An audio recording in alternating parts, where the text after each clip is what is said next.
இன்றைய நாளைய சூப்பர் ஸ்டார்களாக போகும் அனைத்து 13 குழந்தை நட்சத்திரங்களுக்கும் நீங்கள் தான் கை தட்டணும். என்னுடைய வாழ்த்துக்களை தெரிவிக்கிறேன். அதே மாதிரி அந்த குழந்தை நட்சத்திரங்களுடைய பெற்றோர்களுக்கும் அவங்களுடைய பாடம் சொல்லிக் கொடுத்த டீச்சர்ஸ் அவங்களுக்கும் என்னுடைய வணக்கத்தையும் வாழ்த்துக்களையும் தெரிவிச்சுக்கிறேன். இந்த 13 பேர் இல்லாமல் வெளியும் சாதனை பண்ண ஒரு 13 பேர் இந்த பார்ட்டி அரேஞ்ச் பண்ணி கூப்பிட்டு வந்தார். அவங்களுக்கும் என்னுடைய வாழ்த்துக்களை தெரிவிச்சுக்கிறேன். அவங்க பெற்றோர்கள், அவங்க டீச்சர்ஸ் அவங்களுக்கும் என்னுடைய வணக்கத்தையும் வாழ்த்துக்களையும் தெரிவிச்சுக்கிறேன். அதுக்கப்புறம் பத்திரிகை நண்பர்கள், ஊடக நண்பர்கள் எல்லாத்துக்கும் என்னுடைய பணிவான வணக்கம். இவ்வளவு சிறப்பான இந்த விழா சிசி அரேஞ்ச் பண்ணியிருக்காரு. அவருக்கு பக்கபலமாக இருந்த அப்பாவுக்கு உறுதுணையாக எப்பவுமே கீர்த்தனா இருந்து எல்லா இதுவும் பார்த்துக்கிட்டு இருப்பாங்க. ஸோ அது எப்பவுமே பார்த்து ரசிப்பேன். ஸோ அவங்களுக்கும் வணக்கத்தையும் வாழ்த்துக்களையும் தெரிவிச்சுக்கிறேன். அதுக்கப்புறம் தயாரிப்பாளர்கள், படத்தினுடைய தயாரிப்பாளர்கள் அவங்களுக்கும் என்னுடைய வணக்கத்தையும் வாழ்த்துக்களையும் தெரிவிச்சுக்கிறேன். மற்றும் இங்கே வந்திருக்கவங்க எல்லாத்துக்கும் முக்கியமாக ஒன்று தான் நான் சொல்லி ஆகணும். உன் ட்ரெஸ்ஸை பற்றி ஒருத்தர் பிரமாமா சொன்னாட்டியா, நிக்கல் உள்பட இந்த பிரமாமா நிகழ்ச்சியை தொகுத்து வழங்கிட்டு இருந்தாங்க. அவங்களுக்கும் என்னுடைய வணக்கத்தையும் வாழ்த்துக்களையும் தெரிவிச்சுக்கிறேன். ஸ்பெஷல் வணக்கம் வாழ்த்துக்கள் இந்த படத்தினுடைய அசிஸ்டன்ட் டைரக்டர்களுக்கு சொல்லிக்க விரும்புகிறேன். ஏன்னா தொழில் கற்றுக்கிறது, அதுக்கு அப்புறம் கற்றுக்கிட்டு வாய்ப்பு வர்றது அப்படிங்கிறது ஒரு நல்ல குருநாதர்கிட்ட இருந்து தான் கிடைக்கும். ஆனால் அதுக்கப்புறம் தொழிலில் ஸ்டாண்ட் பண்ணுறதும் வளர்கிறதும் அசிஸ்டண்ட்டு கையில் தான் இருக்குது. அந்த மாதிரி அசிஸ்டன்ட்ஸ் அமையணும், அது ரொம்ப முக்கியம். எனக்கு அது ரொம்ப நல்லா அமைஞ்சது. அதில் நான் உண்மையிலேயே பாக்கியராஜ் தான். இது பார்த்திபனுக்காக மட்டுமே சொல்ல, என் கூட இருந்தவங்க எல்லாமே பார்த்திங்கன்னா பார்த்திபன், பாண்டியராஜன், குமார், லிவிங்ஸ்டன், சேகர், இப்படி அடிக்கிட்டே போகலாம். எல்லாருமே எனக்கு இருந்தவங்க பூராமே எல்லாருமே அவ்வளோ ஹெல்ப்பாக இருந்தாங்க. ஸோ அதனால் அது எனக்கு ரொம்ப பெருமையாகவும் மகிழ்ச்சியாக இருக்குது. பார்த்திபனெல்லாம் சின்ன வீட்டில் என்ன பங்கு எடுத்துக்கிட்டாரு, என்ன டைலாக் ஸ்டைல் எல்லாம் எப்படி ஹெல்ப்பாக இருந்தார் அப்படிங்கிறது. அதே மாதிரி ஹிந்தி படம் நான் வேலை பார்க்கும்போது ஆக்ரி அஸ்டாவில் ஹிந்தி அசிஸ்டண்ட்டுக்கு 2 பேர் இருந்தாங்க, ஹிந்தி தமிழ் தெரிஞ்சவங்க.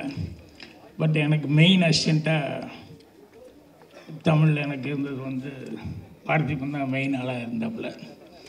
ஸோ அதனால் எப்போவுமே பார்த்திபன் நல்லா வருவார் அப்படிங்கிறது. இன்றைக்கி இப்படி வந்திருக்காரு, ஆனால் அவர் நல்லா வருவாருங்கிறதுக்காக நானே ஃபுல் பேஜ் இப்போ அட்வர்டைஸ்மெண்ட் கொடுத்து என்னோடய படம் ஒன்று ஸ்டார்ட் பண்ண சொன்னால் அது ஏதோ சந்தர்ப்பம் சொல்லலை, அந்த படம் சரியாக வரல.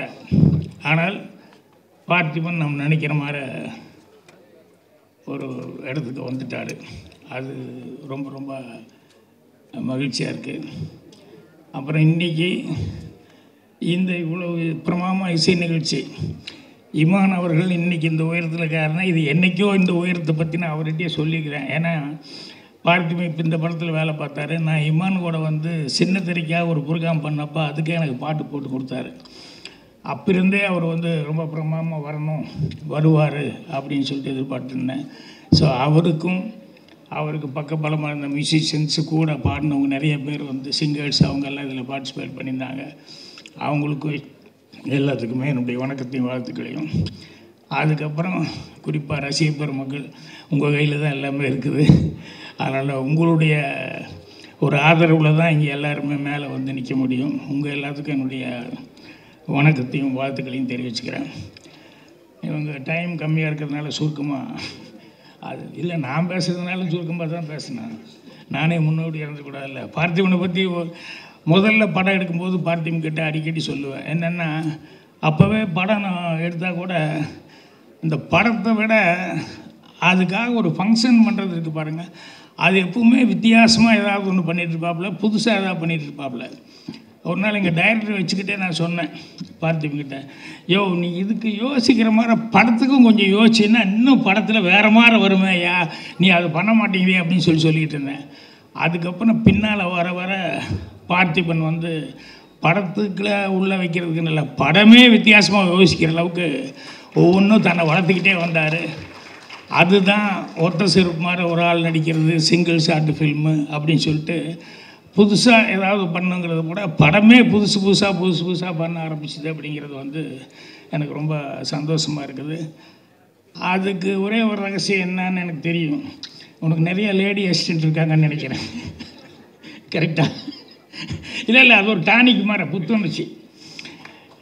என்னென்னா அப்போல்லாம் வந்து நான் விஜயெல்லாம் கேமரா நான் இன்ட்ரடியூஸ் பண்ணேன். அப்போல்லாம் எனக்கு காம்ப்ளெக்ஸ் எல்லாம் ஒன்றும் இல்லை. ஏன்னா ஒரு நல்ல டேலண்ட் உள்ள ஒரு பொண்ணை இன்ட்ரடியூஸ் பண்ணுவோமே அப்படின்னு பண்ணேன். புதுங்க உங்களை இன்ட்ரடியூஸ் பண்ணும்போதும் ஒன்றும் தெரியாது. இந்த அசிஸ்டன்ட் டைரக்டர்னா ஆஹா ஊர் உலகம் என்ன நினைக்குமோ என்ன பேசுவாங்களோ அப்படின்னு சொல்லிட்டு அப்போல்லாம் அந்த காம்ப்ளெக்ஸு அப்படிங்கிறதெல்லாம் இருக்கும். ஏன்னா சினிமாவுக்கு ஆம்பளை வர்றதே ஒத்துக்க மாட்டாங்க. அதே ஒரு அது கரெக்டான இது இல்லை, அடையாளம் இல்லை. ஆனால் இன்றைக்கி காலேஜுகளில் வந்து விசுவல் கம்யூனிகேஷன் ஒரு தனி இதே வந்து எல்லாருமே அதை வந்து ஈஸியாக எடுத்துட்டாங்க. அதனால் இன்றைக்கி அசிஸ்டன்ட் டைரக்டர்ஸு அவங்கெல்லாம் வந்து லேடிஸ் வர்றதுங்கிறது வந்து பெரிய சமாச்சாரம். நிறைய பேர் வந்துட்டுருக்காங்க. என்ன பார்த்திபன் நல்லா ஊக்கப்படுத்திட்டு இருக்காருல்ல. இப்போ கூட கொஞ்சம் முன்னால் கூட இதில் என்னென்னா என்னை விட நான் தான் ஏன்னு பேர் வாங்கிட்டேன். ஆனால் எனக்கு தெரியும் பார்த்திபன் டபுள்ஏ, எங்கள் டைரக்டர் ட்ரிபிள்ஏ அப்படிங்கிறதெல்லாம் எனக்கு தெரியும். ஆனால் இவங்கெல்லாம் யூனாவது பேர் வாங்கணுமில்ல, வெறும் யூலேயே நின்றுருக்காங்க. நான் மட்டும்தான் டபுள்ஏ ட்ரிபிள்ஏங்கிற மாதிரி எனக்கு மட்டும் அந்த பேர் எப்போது ஸ்டாண்டர்ட் ஆகிப்போச்சு. அதை நினச்சி நான் ஆச்சரியப்பட்டுக்குவேன். இவங்களும் இதே தானே செய்கிறாங்க, ஆனால் இவங்க மட்டும் ஏதோ ஒரு விதத்தில் தப்பிச்சிட்டு இருக்காங்களே அப்படின்னு சொல்லிட்டு. பார்த்திபன் வந்து இவ்வளவு தூரம் வளர்ந்தது அப்படிங்கும்போது என்னென்னா எங்கள் டைரக்டர் இப்போ நான் படமெல்லாம் பண்ணும்போது எல்லாம் பெருசாக அது இதுவும் பாராட்டுவாங்க. நான் சிவாஜி சார் டைரக்ட் பண்ணதோ இல்லை எம்ஜிஆர் சார் அவர் பாதியில் நின்ன படம் ஒரு 5000 அடி படத்தை வந்து நான் ஃபினிஷ் பண்ணதோ அல்ல அமிதாப் பச்சன் டைரக்ட் பண்ணதோ எது பண்ணாலும் அந்த அப்ரிசியேஷன் வரும்போதெல்லாம் எங்கள் டைரக்டர் தான் பின்னால் நிற்பார். நான் அவர்கிட்ட இருந்தால் வந்தேன் அதனால தான் அப்படின்னு சொல்லிட்டு. ஸோ அந்த பெருமை அவருக்கு சேர்றதுக்கு காரணமாக இருந்ததுங்கிறது தான், அதுதான் மெயின் சந்தோஷமாக இருக்கும். எங்கள் டைரக்டருக்கு நான் பேர் வாங்கி கொடுத்தேன்னு. இன்றைக்கி பார்த்திபன் என்ன பண்ணாலும் அதுக்கு பின்னால் எனக்கு ஒரு பேர் வந்துக்கிட்டே இருக்குது அப்படிங்கிறது எனக்கு அதுதான் ரொம்ப சந்தோஷமான ஒரு சமாச்சாரம். ஸோ அதனால் அதை பார்த்து ரொம்ப சந்தோஷப்பட்டிருக்கேன். ஏன்னா பார்த்திபனை பற்றி எனக்கு இருக்கிற ஒரே ஒரு ஃபீலிங் எல்லாம் என்னென்னா, இந்த வளர்ச்சிக்கு முன்னால் அவங்க கூட இருந்து பார்க்குறவங்க இருக்கணும், இல்லாமல் போயிட்டாங்களே அப்படிங்கிறது அது இருக்கும். எனக்கும் அந்த கஷ்டம் எல்லாம் இருந்தது, பார்த்திபனுக்கும் அந்த குறையெல்லாம் இருந்தது. ஆனால் பரவாயில்ல, அவங்கெல்லாம் எங்கேயோ இருந்து ஆசீர்வாதம் வழங்கிட்டு இருக்கிறதுனால தான் பார்த்திபனெல்லாம் இன்றைக்கி இந்த அளவுக்கு இருக்காங்க. இன்றைக்கி அவங்க கீர்த்தனா மாதிரி அவங்க குழந்தைகள்லாம் அதை பார்க்குறது ரொம்ப ரொம்ப சந்தோஷமாக இருக்குது. ஸோ பார்த்திபன் இது மட்டுமல்ல, இன்னும் நிறைய பெருமைக்குரிய விஷயங்களை வந்து அவர் படைப்பார். ஏன்னா அவன் திங்க் பண்ணுறது பூராமே அந்த மாதிரி தான் திங்க் பண்ணுறாரு. இது என்ன பண்ணலான்னு ஒரு டைமில் கமல் சார் பார்த்து நான் ரொம்ப ஃபீல் பண்ணுவேன். ஐயோ ஏன்னா ஒரு தடவை கொஞ்சம் குள்ளமாக நடிப்பார், ஒரு தடவை வேறு மாதிரி நடிக்கிறார், இன்னொரு தடவை வேறு மாதிரி இருக்கார். இவர் எத்தனை தான் புதுசு பண்ண முடியும், கஷ்டமாச்சே, போக போக இது ரிஸ்க் ஆயிருமே அப்படின்னு சொல்லி நான் நினச்சிட்டு இருப்பேன். அது மாதிரி பார்த்திபனை பார்க்கும்போது சரி சிங்கிள் ஷாட்டு நடிச்சிட்டேன், சரி சிங்கிளால் அவர் நடித்தேன், இனி அடுத்து என்னையா பண்ணுவேன் அப்படிங்கிற மாதிரி எனக்கு பக்குங்கோ எப்படியெல்லாம் திங்க் பண்ணி புதுசாக பண்ணுறதுன்னு. இருந்தாலும் பார்த்திபன் எப்போவுமே இந்த பேர் வாங்கின மாதிரி புதுமை அப்படிங்கிறது அவருடைய திங்கிங்கில் எப்போவுமே இருந்துகிட்ருக்கு. எதை செஞ்சாலும் புதுசாக செய்யணும் அப்படின்னு சொல்லி. ஸோ அதனால் இதை விட இந்த வெற்றி விழாங்கிறது வந்து இந்த குழந்தைகளுக்கெல்லாம் இன்னும் பயங்கரமான ஒரு இது வாங்கி கொடுக்கும். அந்த அளவுக்கு அவங்களுடைய டேலண்ட். ஏன்னா குழந்தைகளை பற்றி நானும் நிறைய ஆரம்பத்துலேருந்தே குழந்தைகளோட நிறைய ஐக்கியப்பட்டு நடிச்சிருந்தேன். அது பேசுகிற குழந்தைங்க, பேசாத குழந்தைங்க, பாஷை தெரியாத தவக்களமான குழந்தைங்க, இந்த மாதிரி இவங்களெல்லாம் வச்சு காட்டுறதுங்கிறது ரொம்ப ரொம்ப கஷ்டம். குழந்தைகளை வச்சு பண்ணுறதுங்கிறது அது இத்தனை பேர்த்த பார்த்திபன் வந்து இவங்களுக்காக ஒரு கதை எழுதி இத்தனை பேர்த்த வச்சு பிரமாமா பண்ணியிருக்காரு அப்படிங்கிறது உண்மையிலே ஹேட்ஸ் ஆஃப். அது வந்து எல்லாருடைய டேலண்ட்டும் பாராட்டப்படும். அந்த பார்த்திபனுக்கு அந்த பெருமையும் புகழும் என்னென்னைக்கு நிலைக்கணும்னு சொல்லி கடவுளை பிரார்த்தனை பண்ணி என்னுடைய வாழ்த்து தெரிவிச்சு நன்றி, வணக்கம். என் குருநாதருக்கு எனக்கு ஆனாவனா மட்டும் இல்லை ஏயும் கற்றுக் கொடுத்த A1 இயக்குனர் என்னுடைய மனப்பூர்வமான நன்றி. அது வந்து காலத்துக்குமானது. மேடையில் வந்து வாழ்த்த வந்திருக்கிற எல்லாருக்கும் என்னுடைய மிகுந்த நன்றி. எல்லாத்த விட கமலா தியேட்டருக்கு தான் நான் ரொம்ப கடமைப்பட்டிருக்கேன். டைம் ஆகிடுச்சு, அதனால் ரொம்ப சுருக்கமாக நான் பேச வேண்டியது, மிஸ்டர் இமான் பேச வேண்டியது எல்லாமே இன்று மாலை வேர்ல்டு புக் ஆஃப் ரெக்கார்டில் இந்த ஆடியோ லான்ச் வந்து பதிவாகுது. இந்த இடத்துல கை தட்டணும்.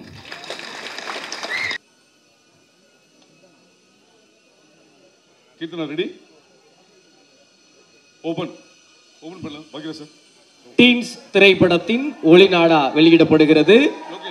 இதை நமது இயக்குனர் திரு பாக்யராஜ் சார் அவர்கள் வெளியிடுகிறார்கள்.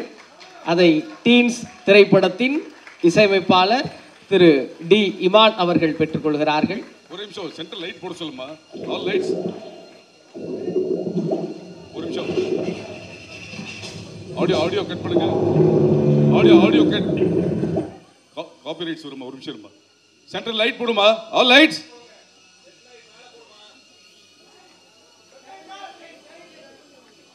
ஓகே,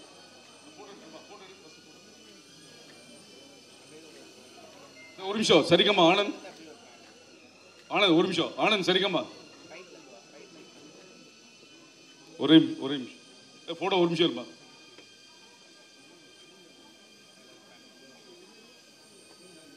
ஆனந்த் வாங்க. சரிகம்மா ஓனர் ஆனந்த் ரெடிமா? Photo sir. Centre sir.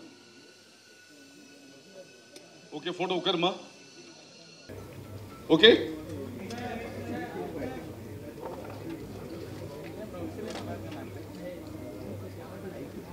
Okay.